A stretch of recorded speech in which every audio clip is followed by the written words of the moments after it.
Sense of Light Unlocks the Art of Living. Luminous Life by Jacob Israel Lieberman, with Gina Lieberman and Eric Lieberman. Seems like a family. Sorry about that. I have listened to this book on audiobook. I have listened to several podcasts about this book. I bought the physical book. I encourage you to do the same. I think maybe I'll link the audiobook and the physical book here. So the forward starts out pretty strong here. It is amazing how a simple idea can change your life. Think back on the turning points in your own personal evolution and the wonderful teachers and concepts that facilitated your awakenings to an easier, healthier, happier, and more successful life. And then they go on to say, anything that catches your eye is actually looking for you. Light brings your awareness to your responsibilities, guides you from moment to moment, and creates a life filled with purpose and meaning. We need not prioritize anything because the intelligence of life has already done that for us. Living in this space is what he refers to as presence. Not knowing allows true wisdom to reveal itself. He is, along with light, a faithful companion is breath. See the inner workings of our lives with greater clarity and acceptance. He cites great wisdom by Mahatma Gandhi. There is a force in this universe which, if we permit it, will flow through us and produce miraculous results. He cites the Talmud. We do not see things as they are. We see them as we are.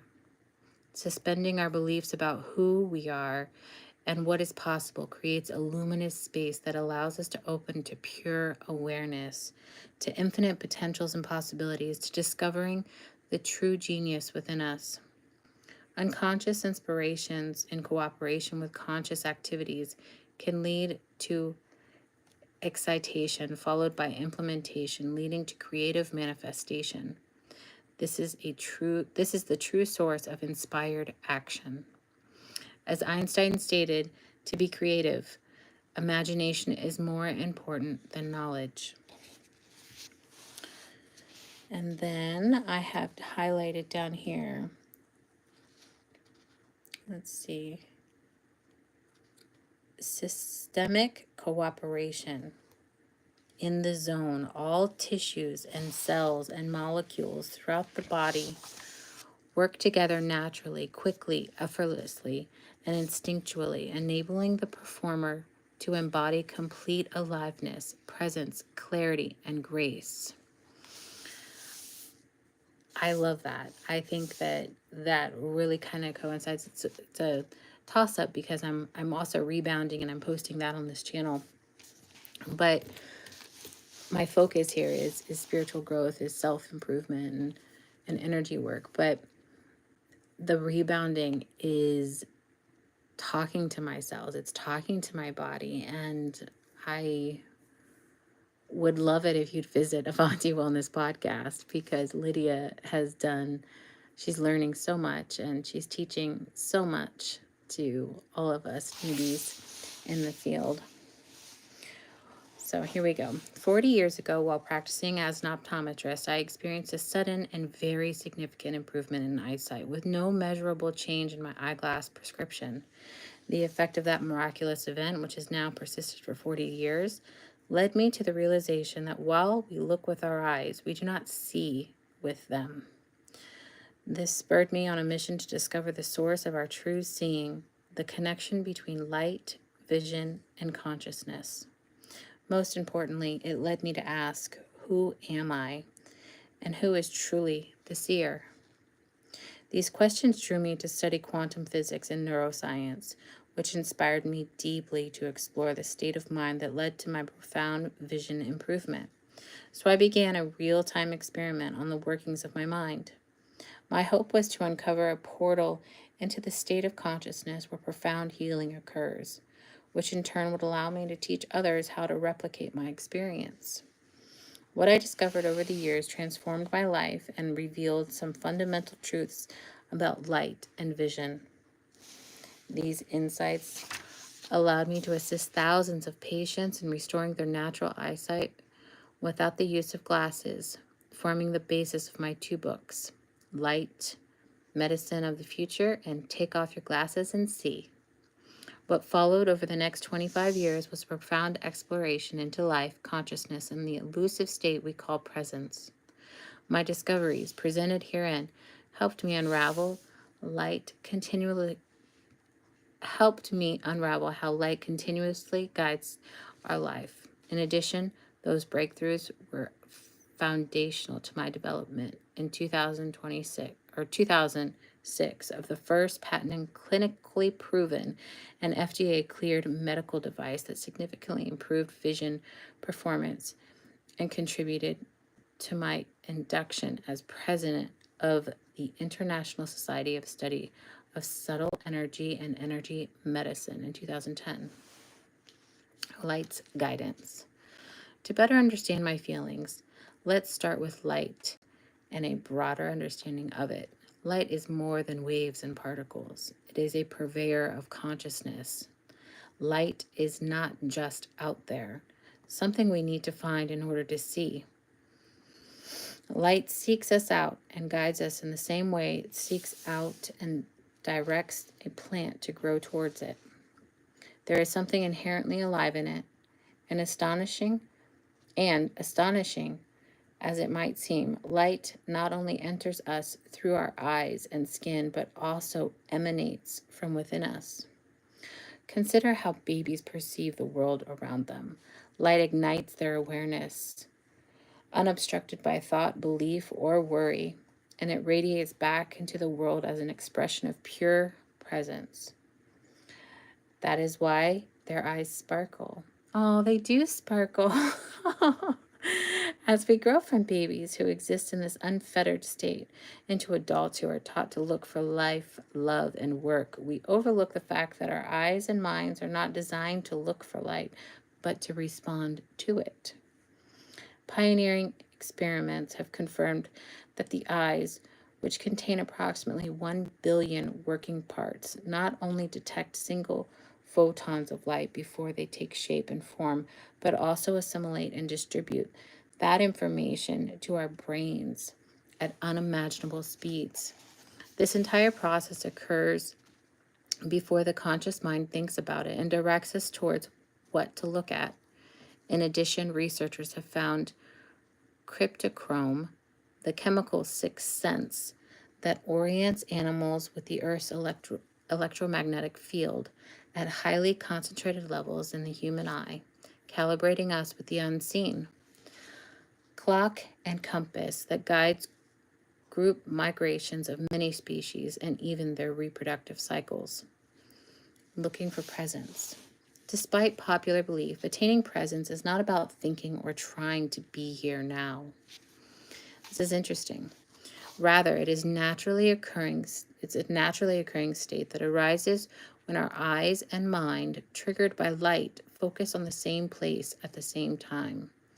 In response to light's invitation and guidance, our eyes begin to an intricate dance of aiming, focusing, tracking, and teaming.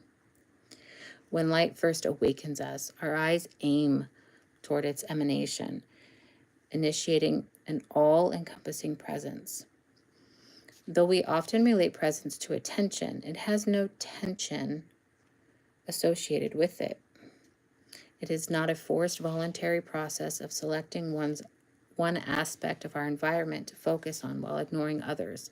Presence is an involuntary response to an invitation by life's intelligence, pointing us towards our maximum potential. Oh, that's beautiful. Presence is an involuntary response to an invitation by life's intelligence, pointing us towards our maximum potential. Our degree of presence is directly related to how effortlessly and accurately our eyes are able to aim. When the eyes aim effectively, making eye contact with and thus acknowledging what has called to them, we experience congruence.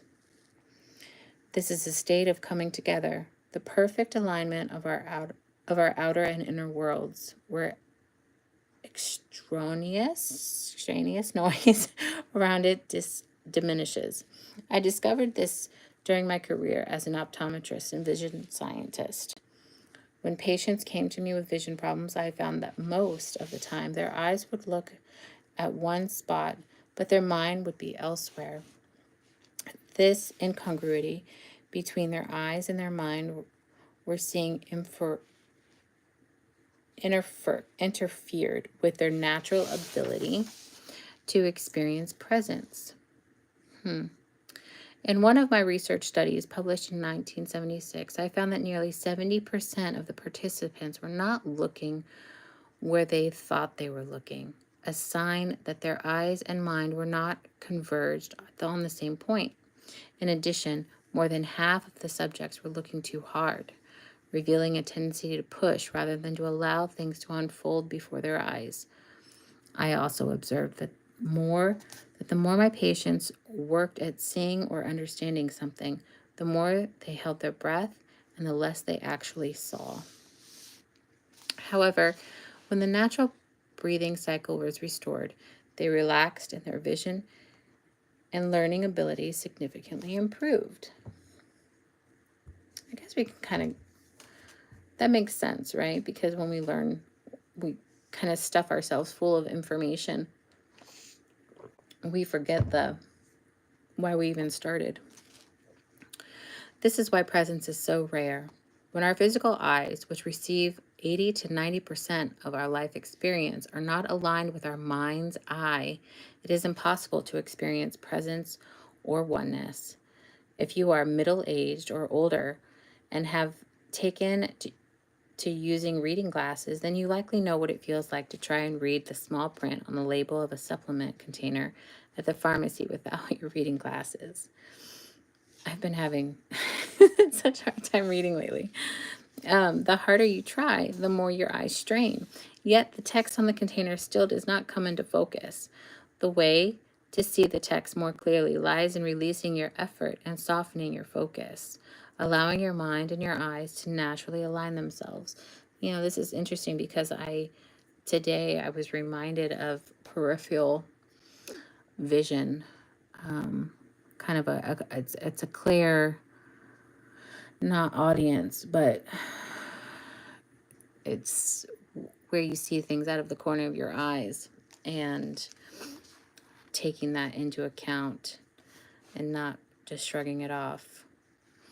Yet the way to see the text more clearly lies in releasing your effort and softening your focus, allowing your mind and eyes to naturally align themselves. You cannot force this, but you can learn how to allow it naturally with a simple 1-minute vision exercise he'll reveal later on in the book. Using just a string and a few beads, you can see my point and directly experience your eyes and mind aligning, not by forcing the process, but by allowing it. Since awareness is curative, once you have experienced it, you will not go back to your old way of seeing or being.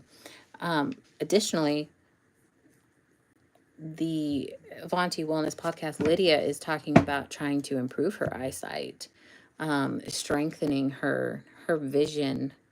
I'm not sure how she does that, but Avanti Wellness podcast, I'm sure that there's a video somewhere in her records about it.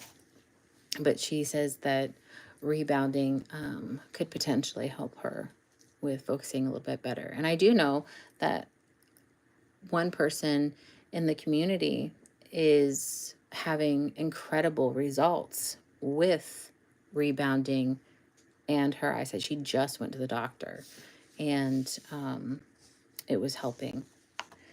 So, are you allergic to life? Another reason why presence often eludes us is due to our emotional pain, or what I refer to as our allergies to life. Presence is difficult to experience if you have learned to brace against it, or attempt to escape what life presents or triggers in you. Presence is not about picking and choosing your experience. Yes, I will be present to this. No, I will not be present to that. The intelligence of life is constantly directing us towards presence. It is our opportunity to experience how life guides us in each and every moment, allowing us to breathe easily. Yet, early life traumas, along with our emotional predispositions, cause us to automatically recoil from particular people and situations. We are usually not aware of why this is happening. All we see are people and experiences that feel scary, uncomfortable, or overwhelming to us. This is where the science of light and life magically unite, because we tend to respond to color in the same way we respond to life. Throughout my career, I have found that my patients were allergic to the colors that, on a vibrational level, corresponded to their life experiences they found difficult to process. So when they viewed those colors, they had reactions that affected them physically and emotionally, filling their minds and blocking their connection to presence. Once they used color homeopathy, which I will explain and demonstrate later in the book, and were able to embrace the colors that previously had caused reactions, they were able to experience greater presence with life experiences that previously triggered them. I have an it's funny because this yellow color previously had an effect on me for whatever reason. It's not so bad now. Maybe 3 years ago or so, the color yellow had a real aversion to, and I have no idea why. What is catching your eye? I learned a great deal from observing my children when they were very young. Like most children, they often played with toys, leaving them out when they were finished. I repeatedly asked them to put their toys away, which only seemed to work when I insisted. I then had a strong feeling that if I see it, it's my responsibility. I began wondering what would happen if I started responding to everything that caught my eye. So I began an around-the-clock practice that went like this. Anything that entered my awareness became my responsibility. Anything that was my responsibility, I would attend to. And anything I attended to, I would complete. I did this practice for a week and did not let anything get by me. By Sunday, I was picking up cigarette butts off the street. After that week, I was a more contented person. I realized how much time I had spent worrying about my circumstances, hoping they would change. But whenever I tried to decide what to do next, there was never any clarity. During this experiment, however, clarity emerged on its own, as whatever called to me became the next logical thing to do. This practice in presence, a kind of moving meditation, made me feel that I no longer needed to prioritize my schedule because life had already done that, drawing my awareness to whatever required its attention. In addition, my presence, and in turn, my vision, deepened as I stopped ignoring what I was seeing. I had the sense that ignoring what we see might actually be the root of much of the vision loss I saw in my practice. In this book, you will be encouraged to perform an exercise to see for yourself just how life-changing something so simple can be. In no time at all, a renewed sense of spaciousness and ease emerges. I now know that life is continuously serving us our curriculum, and if we naturally respond moment by moment to what is calling to us, we not only will experience an amazing state of grace and presence, but we will also develop a real sense of self-respect, knowing that we will meet whatever life brings head on. By living choicelessly, we benefit from the guiding compass of the universe, experiencing less stress and more joy, inspiration, love, and gratitude. I need to drink water, my goodness. I don't know how Lydia does this, man. Merging with life. My first two books, Light, Medicine of the Future, and Take Off Your Glasses and See, shared revolutionary ideas, therapeutic treatments, and a directory of practitioners who offered these modalities. Luminous Life How the Science of Light Unlocks the Art of Living combines 45 years of clinical research and direct experience with contemporary science to create new philosophy of life that can be implemented and integrated by you at home, resulting in transformation that is rapid, significant, and permanent. Luminous Life explores the connection between light, vision, and consciousness and its inseparable impact on presence. It brings you to the intersection of science and spirituality, quantum physics and mysticism, and neuroscience and Eastern philosophy. Gosh, what a mix, huh? Grounded in science, supported by research and personal experience, it reformulates 2 millennia of spiritual wisdom into practical philosophy, along with the tools to help you finally experience that elusive, profound state we call presence. When we work at being present, we remain locked in a pattern of excessive effort and thinking. Oh, I'm thinking of Jenny right now. Oh, hello, Jenny. Rather than responding to light's invitation of full awareness, we remain lost in thought, plans, and anxiety, and we see the world through the tunnel vision created by those concerns. Those thoughts lock our reality into place, freezing light into matter. If we stop trying to be present and instead tap into our breath, align our eyes and mind congruently, and respond to life's invitations, presence finds us. Presence is what arises when we embrace all that life and light has to offer. When we stop searching, we start finding. By looking less, we see more. When we allow the light within us to merge with the light that guides us, we experience oneness. Without any effort, we relax into a state where we have no decisions to make. There is no confusion, second guessing, thinking, or searching for answers. There is just beingness, an acceptance of life as it is. With presence, life becomes magical. We not only feel better, but our stress dissipates and our bodies heal. We respond to life more fluidly, developing an ability to be with whatever arises, flowing in response to life in the same way that children do. Infants and children do not look for anything. They simply respond to whatever calls their attention. When we reawaken this innate ability in ourselves, our lives transform radically. We enter a state that some call the zone, the flow, or even genius consciousness. I've not heard of that one before, aside from this book, in which we disappear and our knowledge is no longer limited to the information received from the 5 senses. We become more empathetic towards ourselves and others and more intuitive.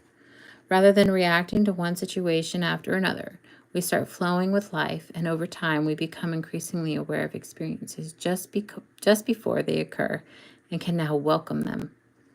It's a miraculous state of being.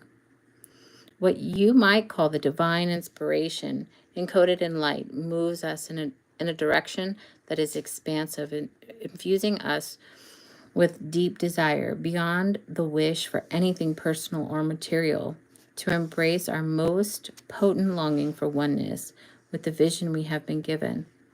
There remains only a witness who is present, spacious and imperturbable. Everything appears clear and seems to scintillate. The resulting sense of peace is so blissful that it may bring tears to your eyes. No matter how many miracles we experience, each new wonder is always astounding, inviting in more such experiences and reminding us that all of life is literally beyond belief. Over the past 25 years, I have been transformed from an eye doctor and vision scientist to an the letter I, doctor, fascinated by consciousness and the science of life. Barely a day goes by that I am not in awe of this marvelous world we live in and the people I encounter.